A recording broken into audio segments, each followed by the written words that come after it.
Fala pessoal, muito boa noite, tudo bem?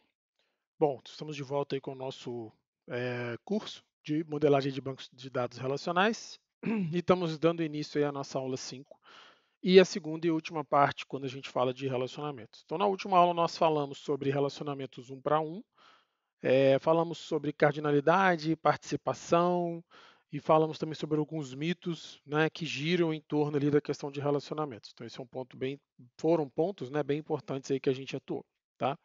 E a ideia hoje é falar um pouquinho sobre as outras duas formas de relacionamento, né, no que tange a questão da cardinalidade, tá?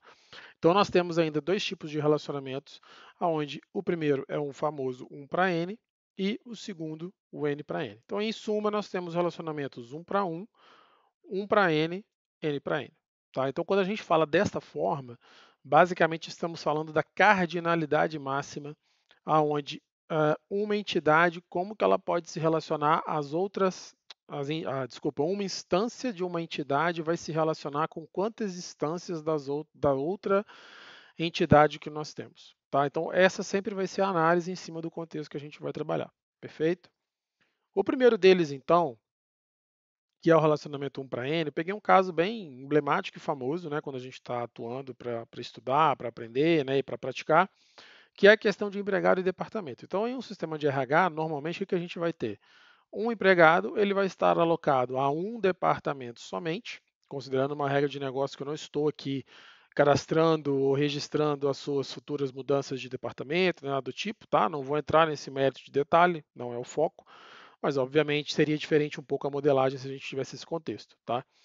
E um departamento, obrigatoriamente, ele vai ter, né, zero ou mais empregados. Então, quando eu estou falando 1 para N, um empregado se relaciona a zero ou nenhum departamento, ou seja, eu posso criar um empregado em um primeiro momento ainda não alocado a departamento, senão eu vou ficar prendendo uma coisa na outra, né? E um departamento, ele vai ter zero ou N empregados no seu máximo. Pelo mesmo motivo, pode ser que seja um departamento novo na minha empresa, eu estou fazendo a criação dele. Se eu colocar zero ali, eu estou meio que obrigando o cara a sempre ter um empregado já alocado de cara, tá? Então, quando eu falo que eu tenho um relacionamento 1 para N, é avaliando então a cardinalidade máxima, sempre invertida. Então, de novo, um departamento possui N empregados e um empregado possui um departamento alocado para ele, né? Então, isso aí é uma das formas mais triviais que a gente tem de representar relacionamentos 1 para N.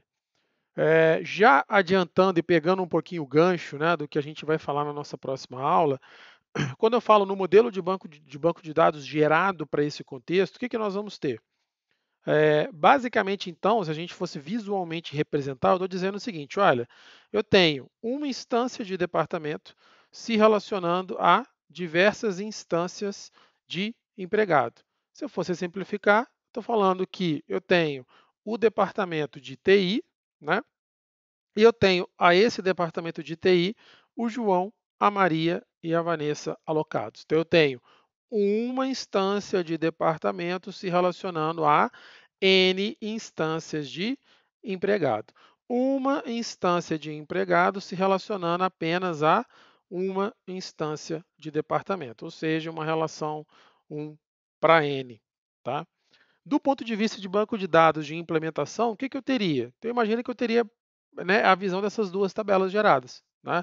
Então, aqui eu já estou propositalmente adiantando o assunto da nossa próxima aula, que é como eu faço o mapeamento do modelo, né, do diagrama entidade de relacionamento que eu construí aqui, para as nossas futuras relações que serão criadas dentro do banco de dados. Né? Então, basicamente, o que eu vou ter? Para a entidade departamento, eu vou ter essa primeira aqui que está representada, onde eu tenho o código e nome, né, só a título de exemplo aqui, que eu tenho TI, administrativo e comercial. Né?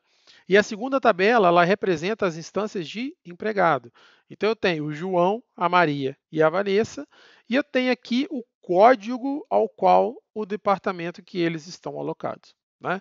Então, isso aqui mais à frente a gente vai entender que nada mais é do que a nossa futura chave estrangeira. Então, o SQL não vai estar incluído, né, nessa série desse módulo que a gente está trabalhando, mas inicialmente a gente já pode associar a esse mapeamento. E isso é muito importante, tá? Porque você saber como mapear um diagrama entidade de relacionamento para as respectivas tabelas e o que vai ser gerado em relação a restrições de integridade, como chaves primárias, chaves estrangeiras, restrições do tipo check, entre outras coisas, se torna muito importante para o seu projeto futuro de implementação. Tá? Então, além de saber modelar, é muito importante você saber qual é a estrutura de banco de dados que eu vou gerar a partir disso.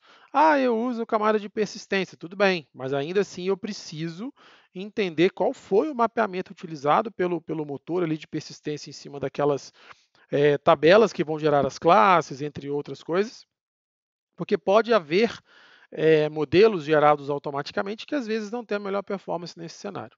Tá? Mas, via de regra, é mais ou menos esse o desenho do que a gente tem um relacionamento 1 para N. Eu tenho as mesmas tabelas representando as entidades participantes do DR e eu tenho uma coluna adicionada, né, na tabela que representa a entidade de cardinalidade 1, ou seja, o empregado só pode se relacionar a um departamento. Então, foi ela que recebeu a coluna código de departamento aqui. Né?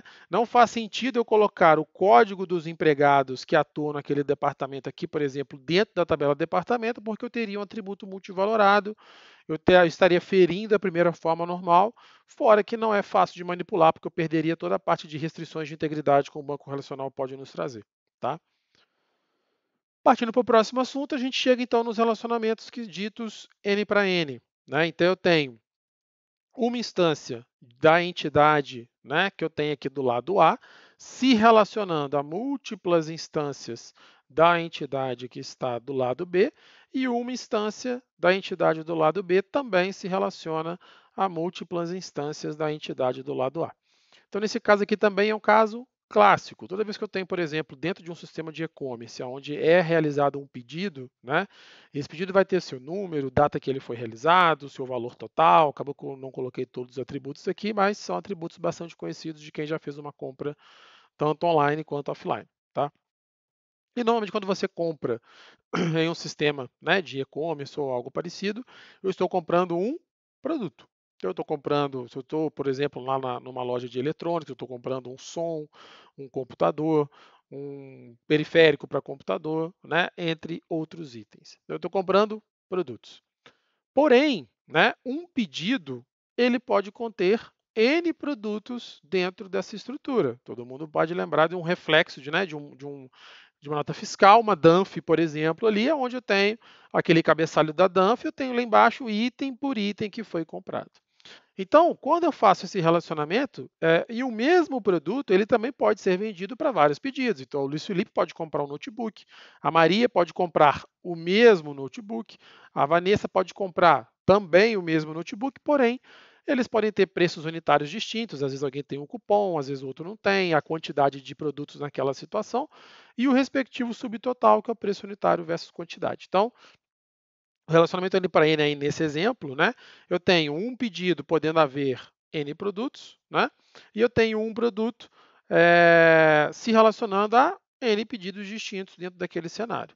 E por que o atributo ele está no relacionamento? Porque o preço unitário, quantidade e subtotal só existem quando há as duas instâncias se relacionando ao mesmo tempo. Eu não poderia colocar em pedido, senão eu não saberia a qual produto ou a quais produtos aquilo simboliza.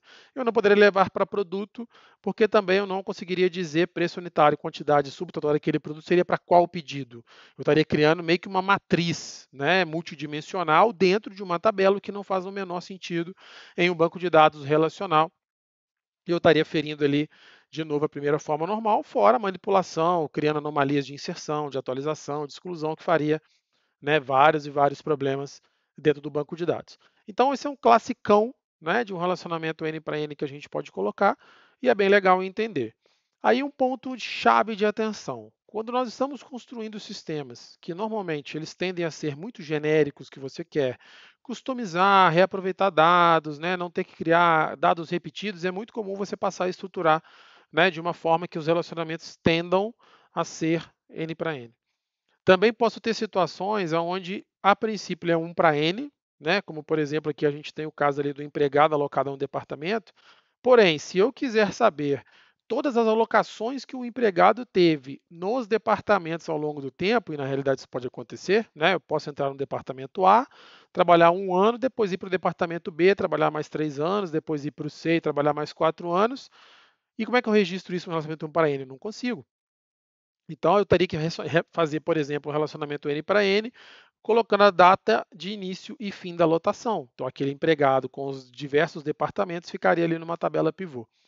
Então, é muito comum a gente usar relacionamentos N para N quando eu quero trabalhar muito com históricos, com quantitativos, quando eu quero ter relacionamentos mais abrangentes e mais complexos que vão permitir que o meu sistema seja mais extensível. Então, ele traz uma maior complexidade de implementação em um primeiro momento, tem que ficar preocupando com correção de integridade, como é que eu atualizo, como é que eu excluo, como é que eu faço essas coisas, mas, em geral, via de regra, você consegue construir sistemas mais customizáveis, né? As tabelas, você vai ter tabelas de parâmetros, tabelas de relacionamentos, tabelas pivô que vão acontecer, e eu consigo reaproveitar isso em várias partes do meu sistema, tá certo? Então é só um pequeno anexo ali para a gente poder atuar. E de novo, já adiantando um pouquinho o assunto, né, da nossa próxima aula, que é o mapeamento entre essas questões, o que, que a gente vai estar vendo aqui? Então, quando eu falo de um relacionamento N para N, eu tenho exatamente essa visão mais caótica, vamos colocar dessa forma. Eu sei que eu tenho uma instância da entidade pedido, podendo se relacionar com várias instâncias da entidade produto, e do lado de lá eu também tenho uma instância da entidade produto, podendo se relacionar a várias entidades, várias instâncias, desculpa, da entidade pedido, né? Então, o N para N simboliza exatamente isso. Ali no caso, o pedido 101, né, ele tem ali lápis e caderno, o pedido 99 ele tem borracha e tem lápis, e o 78 tem borracha e tem caderno. O caderno aparece no pedido 101, como aparece no 78, o lápis aparece no pedido 99 e assim sucessivamente, né? Então, o N para N é onde vale tudo, todas as instâncias podem se relacionar a todas as instâncias do outro lado. Por isso que, né, em um primeiro momento, eu também crio tabelas para as respectivas entidades. Número, ali eu tenho a primeira tabela ali é a tabela pedido, a segunda é a tabela produto. Pedido tem número e data, produto tem código, nome e valor unitário. Só que esse modelo sozinho, ele não me mostra o quê? Não me mostra relacionamentos, né? Se ele não me mostra relacionamentos, está faltando alguma coisa. Está faltando o que a gente chama de tabela pivô, né? Ou seja, todo relacionamento N para N automaticamente vai gerar para nós uma tabela que vai ser composta das chaves primárias das tabelas participantes do relacionamento, que vai também compor a chave primária dessa nova tabela, e são chaves estrangeiras ao mesmo tempo, e todas as colunas que estão marcadas, modeladas daquele relacionamento. Então, lá no DER, se a gente voltar aqui, né, eu tinha preço unitário, quantidade e subtotal. Então, minha terceira tabela, minha tabela pivô, ela tem número pedido e código do produto como chaves estrangeiras que estão compondo a chave primária dessa nova tabela e mais as 3 colunas adivinhas do DR que pertencem ao relacionamento, valor unitário, quantidade e subtotal. Tá? A gente vai falar sobre isso na próxima aula, fiquem tranquilos, mas é um ponto já de dar o gancho para o que a gente tem pela frente. Fechado? Boa noite a todos, até mais.